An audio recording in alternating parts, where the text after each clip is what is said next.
안녕하세요. 저는 한국경제신문 산업부에서 일하고 있는 황정수 기자라고 합니다. 주로 전자기업들, IT 기업들을 취재하고 기사를 쓰고 있습니다. 안녕하세요. 저는 한동대학교 정두희 교수입니다. 현재 임팩티브 AI라고 하는 인공지능 회사를 함께 운영하고 있습니다.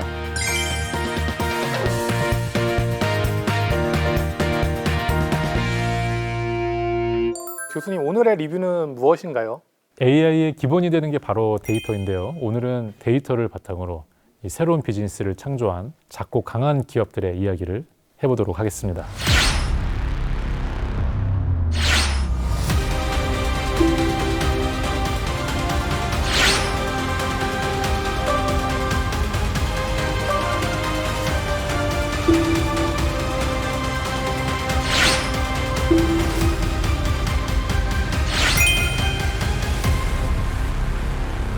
사실 그 데이터가 그 4차 산업혁명 시대를 이끄는 21세기 원유라고 하잖아요. 불과 10여 년 전만 해도 생각해보면 고개를 갸우뚱하게 했던 빅데이터라는 개념이 이제 쓰이지 않는 곳이 없을 정도로 친숙해졌습니다. 네, 먼저 데이터가 최근 10여 년 사이에 왜 이렇게 중요해진 건지 함께 이야기를 나눠볼까 합니다. 가장 먼저 생각해 볼 것은 역시 스마트폰의 등장입니다. 스마트폰과 SNS의 등장 이래 데이터가 천문학적인 숫자로 쌓이기 시작했습니다. 온라인상에서 동시다발적으로 일어나고 있는 일만 살펴봐도 그 데이터 규모가 정말 상상을 초월한다고 합니다. 1분 동안 아마존 고객들이 28만 3천 달러를 소비하고 유튜브 사용자들은 무려 69만 4천 개의 동영상을 스트리밍 한다고 합니다. 또 인스타그램 사용자들은 6만 5천 장의 사진을 공유를 하고요. 이 1분이라는 시간 동안 빅테크 회사들이 창출하고 있는 매출도 정말 기상천외한데요. 예를 들어서 1분마다 구글에서 570만 건이 검색되는데요. 43만 3,014달러의 매출을 올리게 됩니다. 게다가 이런 데이터는 온라인에서만 발생하지 않습니다. IoT 기술과 접목되면서 어디서든 수집되고 또 모든 ICT 기술의 근본이자 원동력, 또 바탕이 되고 있습니다. 인공지능과 데이터, 뗄래야 뗄 수 없는 관계다 이런 말씀을 계속 하시고 계신데 특히나 그 데이터가 필수적인 이유가 있을까요? 인공지능이라고 하는 것이 데이터 학습을 통해서 이루어지게 됩니다. 사람도 뭔가 일을 할 때 경험을 쌓거든요. 처음 할 때는 무슨 일이든 잘 서툴게 잘 못하지만 경험을 계속 차곡차곡 쌓고 반복적으로 하다 보면 더 잘하듯이 인공지능에게는 데이터가 그 경험 역할을 합니다. 경험을 더 많이 쌓으면서 더 성능이 좋아지게 되는 것이죠. 보통은 그 데이터를 활용해서 기존에 할 수 없었다거나 한계가 있던 일을 최근에는 이제 할 수 있게 된 경우가 많을 것 같은데요. 교수님 인상 깊은 사례 혹시 기억나는 거 있으신가요? 보통 이제 회사에서 요즘 이제 MZ 세대들이 이제 이직하는 것 때문에 문제가 되고 있는데요. 이직을 예측할 수가 있습니다. 데이터에 기반해서 이 사람이 1년 안에 이직할 가능성이 어떻게 되는지를 이제 예측을 하는 겁니다. 여기에는 이제 여러 가지 인사 데이터도 이제 활용이 되겠지만 현재 상사와 얼마나 오래 있었는지 그리고 집과의 그 출퇴근 거리 시간이 얼마나 되는지 여러 가지 변수를 이용해서 예측을 합니다. IBM이 이런 예측을 해서 한 95% 정도의 정확도의 예측을 해냈다고 해서 화제가 된 적이 있습니다. 정말 대단한 그 기술력이네요. 근데 심지어는 회사원이 이직하는 것뿐만이 아니라 커플이 그 깨지는 것도 예측할 수 있거든요. 그래서 커플의 몇 가지 어떤 그 행동 패턴이나 이런 걸 가지고 그렇게 예측을 해볼 수가 있는 것이죠. 그런 기술이 한 20년 전에 나왔으면 좋았을 것 같은데. 20년 때? 네, 20년 전에 대학생이었어요. 대학생에 누군가 좀 깨졌던 사례가 있었나 보군요. 네. 궁금한 게 이게 실제로 활용이 되고 있는 건가요? 현재 지금 우리나라에서요? 네, 국내에서는 실제로 기술을 잘 활용하고 있는 특이한 사례가 있습니다. 몇 년 동안 발달장애 아동을 대상으로 봉사활동을 하던 한 대학생이 동기들과 창업한 회사 두브레인이라고 하는 회사입니다. 지금 간략히 들어도 상당히 착한 스타트업 이런 좀 느낌이 강하게 나는데요. 두브레인은 무슨 일을 하는 기업인가요? 네, 그 두자 들어가는 게 좀 착한 그런 성질을 갖고 있는 것 같기는 합니다만 이제 모바일 애플리케이션을 통해서 7세 이하의 아이들을 위한 진단과 인지 발달 프로그램을 제공하는 이런 서비스입니다. 재미가 중요한 아이들을 위해서 이제 본래 치료 콘텐츠를 게임과 애니메이션으로 만든 것입니다. 해당 과정에서 치료 자료를 이제 수집하고 또 데이터베이스화해서 분석하고요. 또 인지 발달 수준, 나이와 비교해서 구속력, 또 추론력 이런 것들을 이제 세분화하고 피드백을 주는 것입니다. 또 잘 풀다가 왜 느려졌지? 또 레벨이 굉장히 빨리 올라갔네. 뭐 이런 데이터 하나하나가 치료에 쓰인다고 합니다. 교수님, 하지만 치료라면 의학적인 전문성이 좀 있어야 할 것 같은데.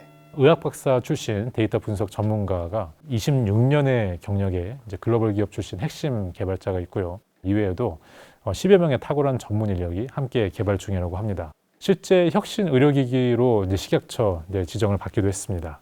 이 서비스가 점점 더 이렇게 고도화되면서 조금 이렇게 현실화되고 있는 모습인 것 같은데, 그러니까 AI 서비스의 제일 중요한 데이터도 계속 좀 쌓여가고 있겠는데요. 네, 맞습니다. 수십만 건의 이용자 데이터를 획득하였고, 이 데이터를 통해서 국내 의료기관과 함께 진단 알고리즘을 계속 고도화하고 있다고 합니다. 또 같이 많이 나오는 얘기가 바로 디지털 전환 얘기입니다. 교수님, 디지털 전환 관련해서 그 AI랑 또 맞물려서 돌아가는 것 같은데 전망은 또 어떻게 보시는지 좀 궁금하거든요. 디지털 전환은 사실 많이들 좀 이야기가 나왔던 그런 단어입니다. 이제 AI와 같은 기술 도입을 통해서 게임의 판을 이제 바꾸자, 여기에 이제 베팅을 해보는 것인데요. 근데 이제 디지털 전환을 한다고 이제 다 긍정적인 결과를 볼 수 있는 것은 아닙니다. 기술을 잘 다뤄야 하고요, 또 데이터를 또 잘 다뤄야 합니다. 그렇다면 그 기업들이 디지털 전환을 성공적으로 하기 위해서는 우선 또 굉장히 많은 데이터가 또 한 곳에 잘 모여야겠네요. 그렇습니다. 그래서 이런 스마트 팩토리, 스마트팜 구축의 바탕이 되는 것은 바로 데이터 레이크 기술입니다.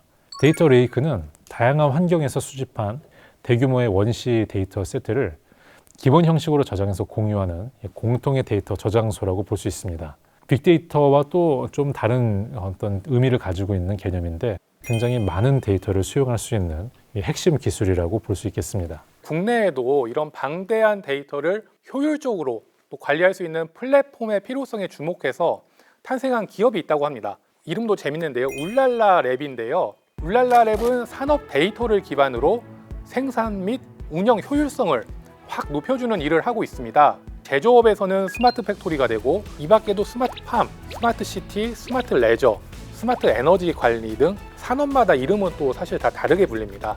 이 중에 특히 흥미로운 건 울랄라 랩이 텍사스 석유 시장, 그러니까 미국 디지털 오일필드에 진출했다는 얘기입니다. 한국 최초로 진출한 거거든요. 북미 유전 쪽은 이제 백인 카르텔이 특히 심해서 쉽게 진입이 어려운 것으로 알고 있는데 어떨까요? 예, 맞습니다. 사실 그쪽 텍사스 쪽은 그 미국 서부의 그 캘리포니아나 이런 데하고 좀 다르게 백인들만 유전을 운영하고 또 개발하고 채취할 수 있는 일종의 카르텔이 형성돼 있어서 그 다른 인종들에 대해서 약간 좀 이렇게 배척하는 경향이 강하다고 좀 볼 수 있는데요. 그 울랄라랩 대표님 얘기를 들어보니까 그 처음에는 그 사막의 카우보이 같은 백인들이 그 긴 장총을 갖고 들고 나와서 뭐 get out, FU 같은 그런 욕을 외칠 정도로 폐쇄적이었다고 합니다.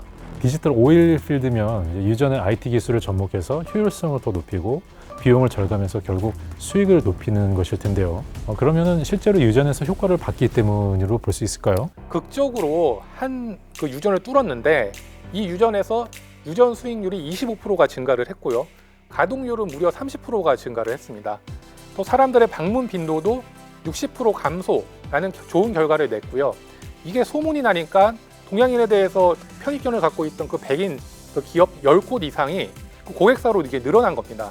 예전처럼 일일이 유전을 돌아다니면서 운영 상황을 체크할 필요가 없으니까 그들 입장에서도 효율적이라고 느낀 거죠. 그런데 이런 얘기를 하면 분명 나오는 얘기가 그 사람들의 일자리가 없어진다. 이런 좀 걱정이 사실 크잖아요. 이런 측면에 대해서는 좀 어떻게 생각하시는지. 아무래도 그 기술이 뭔가 일을 할 때 그게 사람의 일을 한다면은 어떤 일자리와 관련된 어떤 일에 영향을 주는 것은 사실입니다. 아마 기자님도 이제 일을 하시다 보면은 취재도 하고 또 글도 쓰고 검토도 하고 편집도 하고 여러 가지 일들을 하는데 하나의 기술이 이 모든 일들을 한꺼번에 다 대체하는 것은 사실 거의 불가능하다고 볼 수 있습니다. 네, 대신 내가 하는 여러 가지 일들 중에서 내가 하는 것보다 기술이 좀 더 잘하는 일이 있습니다. 그 일을 기술이 하게 되고 저는 이제 제가 더 잘할 수 있는 것에 집중을 하게 되는 것이죠. 기술이 사람들의 일자리를 없앤다기보다는 일의 구조를 바꾼다고 볼 수가 있고 이런 상황에서 어떻게 좀 더 생산성 있게 또 유연하게 바꿔가는 게 좋을까? 약간 이런 고민을 하는 것이 좀 더 건설적인 고민이라고 생각을 합니다. 예, 저도 사실 교수님 말씀에 상당히 동의를 하고요. 저희 아까 미디어 업계 말씀을 해주셨지만 저희도 사실 걱정이 많거든요. AI가 기사를 짧은 시간에 정확하게 쓰는 거는 인간보다 더 나을 수도 있습니다. 하지만 인간들이 잘할 수 있는 것은 사람들을 만나서 취재를 하고 얘기를 이끌어내는 거거든요. 이런 거는 사실 기계나 AI가 할 수가 없잖아요. 그래서 아무래도 저희 쪽 업계에서도 말씀하신 것처럼 인간이 잘할 수 있는 영역으로 계속 좀 이렇게 효율적으로 사람이 생산성을 늘리는 쪽으로 많이 좀 주력을 하게 될 것 같고요. 스마트 팩토리나 스마트 팜의 또 사례를 들어보면은 궁극적인 목적이 사람의 단순한 일자리를 좀 줄여보자. 이거는 사실 맞는 측면이 있거든요. 하지만 기술의 진보를 요구하는 것은 단순히 인간을 기계로 대체하자 이 정도 측면에서 더 불행하게 만들겠다 이런 의도가 아니라 생산성과 효율성을 높임으로써 또 사람은 더 잘할 수 있는 일을 더 잘하게 해주자 이런 목적이 있을 것 같습니다. 네, 저도 기자님 말씀에 전적으로 공감을 합니다. 기술이라고 하는 게 어떻게 사용하느냐에 따라서 굉장한 베네핏을 우리에게 줄 수 있다고 보고 있습니다. 그런 점에서 기술을 통해서 어떻게 하면 좀 더 그 인류가 발전할 것인가 이 부분에 좀 더 깊은 고민을 해봐야 할 것 같습니다. 요즘에 많이 나오는 질문이 또 AI는 인간의 적일까 친구일까? 교수님께서는 친구로 또 가깝게 보시는 것 같은데요.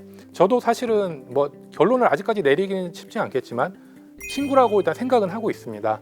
AI 활용으로 기존 업무 효율성을 높이고 또 인간은 무궁무진한 새로운 신사업을 창출할 수 있고 그로 인해서 새로운 일자리가 생기고 그러면 인간의 삶의 질이 향상될 수 있지 않을까요? 네, 맞습니다. 많은 이제 사람들이 이제 AI가 이제 인류의 자리를 좀 위협하고 또 인간을 지배하는 거 아니냐 이런 이야기도 이제 많이 하는데 사실 기술은 그런 종류는 아니거든요. 기술은 이제 사람이 사용하는 도구입니다. 이제 도구를 어떻게 하면 좀 더 잘 사용할 수 있을까? 그리고 이 도구에 잘못 사용할 때는 또 해악이 있을 수 있기 때문에 어떻게 그걸 줄일 수 있을까? 도구의 본질을 우리가 좀 잊지 않는 게 필요하지 않을까 생각합니다. 기자님 오늘 이야기 나누는 내용을 한 줄 리뷰로 정리를 해주신다면 어떻게 될까요?